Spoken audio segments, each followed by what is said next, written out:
रायगड जिल्ह्यामध्ये काल रात्रीपासून संततधार पावसाने सुरुवात केल्यानंतर आता महाडमध्ये पूर परिस्थिती निर्माण झालेली आहे। आपण आता रायगड जिल्ह्यातल्या महाडमध्ये आलेलो आहोत। आपण महाडमध्ये पाहू शकतो की महाड शहरातील सकल भागामध्ये पुराचं पाणी साठलेलं आहे। या व्यतिरिक्त रायगड जिल्ह्याचा विचार केला तर रायगड जिल्ह्यातून वाहणारी कुंडलिका नदी असेल, त्याचप्रमाणे आंबा नदी असेल, त्यांनी देखील धोक्याची पातळी ओलांडलेली आहे। आणि यानंतर रोहा शहरात पूर परिस्थिती निर्माण झाली आहे। त्याचबरोबर पाली खोपोली रस्ता आहे तो देखील पाण्याखाली गेलेला आहे आणि त्यामुळे रायगड जिल्ह्यामध्ये रेड अलर्ट जारी केलेला आहे।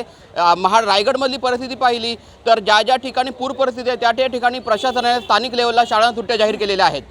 सचिन कदम, साम टीव्ही, रायगड।